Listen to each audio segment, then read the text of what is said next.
Welcome to Safety Chats. Host Jason Stark, Director of Safety at Baldwin Safety and Compliance, shares decades of aviation experience and a passion for safety. Let's get started with this week's Safety Chat. Today's topic is kind of one I wanted to just kind of put out there so we can think about. It's this idea, it's this notion of organizational pathogens, how the justness of culture actually deals with that. So let me pose these questions to you. Have you ever worked with an employee who constantly cut corners, had his or her own agenda, felt the rules were too constricting, felt like the rules weren't for them? They also regularly went around the rules and the SOPs, and they always seem to get away with it, maybe because of their charismatic personality or their position in the organization, or as it were. That leads into the last question. Was this person in a position where he or she could get away with it? Maybe somebody in leadership, or like I said, somebody who is charismatic. But have you ever experienced anybody like that? And if so, if this is the case, then you may have witnessed or have viewed an organizational pathogen. So we're very familiar with the term pathogen, especially in this day and age. But when we look at what a pathogen is, in its pure definition, it is a specific causative agent of disease. In the medical field, obviously a pathogen, is a bacterium or a virus that infects the whole body.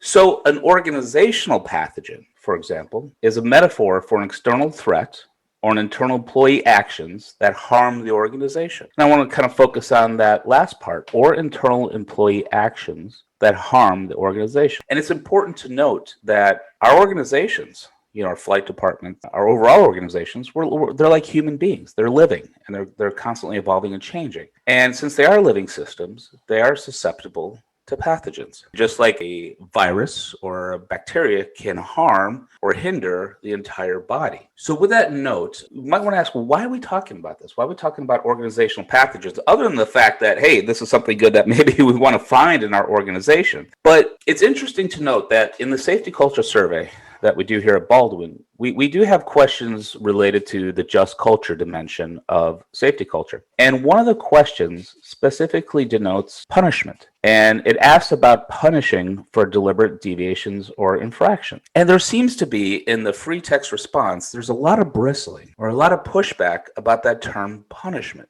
Like, punishment does not belong in the same sentence as justness. And that seems to be the perception we're getting from that question. And I want to submit to you that part of justness and part of procedural justice, there has to be an element of sanction or punishment. So it almost seems as though that punishment isn't a part of just culture, but you have to ask the question, is it? And that's what I'm saying. I submit to you that probably as we look at justness of culture, there should be an element of punishment when it is due. So let me give you one example of an organizational pathogen. So maybe many of you remember this. Maybe some of you weren't born yet. I don't know. But in 1994, there was an air show at Fairchild Air Force Base. Lieutenant Colonel Arthur Bud Holland, he was a B-52 commander, and he had a history of operating outside the limitations of the aircraft, and he was never punished. It was always like, that's just the way Bud does it. And, and I highlighted his rank in the Air Force. That is an 05. So that's pretty high rank, lieutenant colonel. And he had a history of operating beyond limits. Well, during this particular air show, he went beyond limits again, ended up rolling the plane over and crashed. There were 4 total fatalities. And like I said, this was typical behavior, and it was overlooked in the squadron, whether it was because of his rank, his influence, his charisma, but it was continually overlooked as he kept deviating from SOPs and taking the aircraft beyond the limit. And because of his position, his charisma, he was also able to influence other pilots as well. So you see this idea of this bacteria kind of spreading and influencing other people and how that can impact the organization. Let's look at another case, a little bit more localized. But in 2017 at Apple, at their headquarters, a pathogen, an employee who constantly pushed the limits and who was very bravado about, the security there at Apple, didn't really think much of it. He ended up publishing a couple tech blogs which revealed the company's announcement on 2 iPhone 8 handsets and an iPhone 10 and a new Apple Watch. So it's probably one of the largest impacting leaks that Apple has ever had due to this one employee who had a history of bravado and just disregard for security protocols. So the employee was quickly discovered and fired.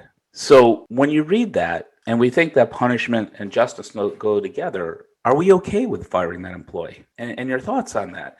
Are we okay that this employee, with its blatant disregard, the lieutenant colonel with his blatant disregard, should have there been sanctions? And in the case of Apple, are you good with the sanctions? Let's look at this again. What are these boundaries of justness? And I'm going to pose these questions to you again. Should have that lieutenant colonel, in the first example, been court-martialed or at least punished earlier? And would have that potentially saved those 4 lives? Should have the employee Apple just been internally punished with remedial training? I'm kind of spinning it around. Or do you think firing was right? And these are hard questions. It goes back to the case that, is punishment part of a just culture? To answer that question, let's look at procedural justice and the just culture. And procedural justice is a great term in organizations, but procedural justice is when the outcome of an event, infraction, violation, error is perceived as fair and positive by other employees. And I think it's important to note that we're saying that it's perceived.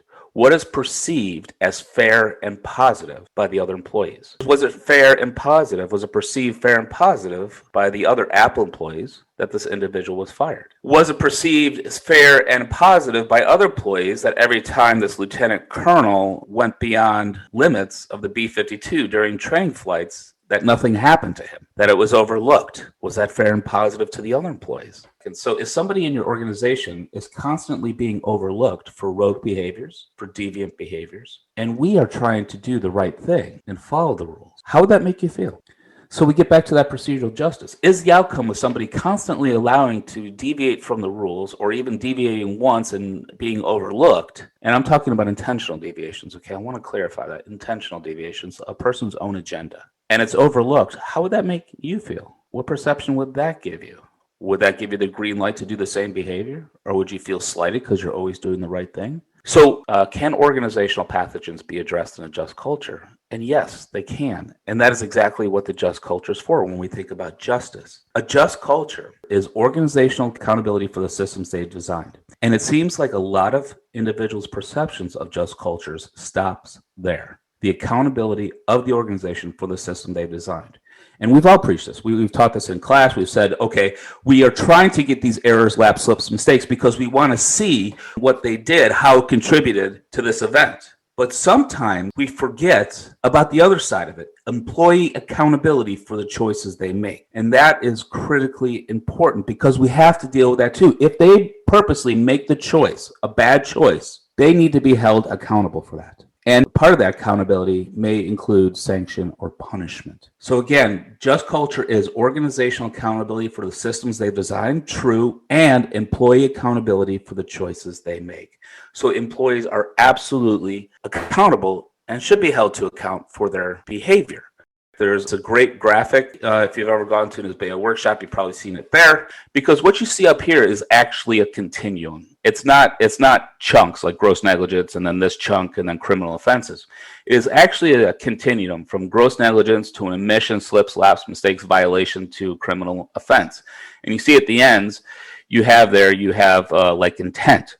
And you can see once you get way to the ends, and we're good about putting this in our safety management system, we get, as long as it wasn't criminal, willful negligence, that is when it's outside of your management statement, and the laws may need to deal with it. The FAA may need to deal with it, or even criminal system needs to deal with it, whatever it may be. But it's this idea in here too that we can deal with it in-house. But when we come here for these violations and even to these omissions right at the border, how do we deal with that when the intent was for the person's own agenda? And that's part of the just culture. So when we look at that, we need to look at procedural justice, because if somebody does willingly violate an SOP or even a regulation to some extent, how are you going to deal with it? And again, you have to consider the fairness, the perceived fairness by others in the outcome. And one good way that I've always found that to deal with this, to ask these questions, to ask, is this something that the organization is accountable for, or is this something that the person has to account for, is to have a formal process. And in the just culture, a formal process is generally a good way to determine, it's a non-biased way to determine, okay, is this person to be held accountable, or is the organization to be held accountable?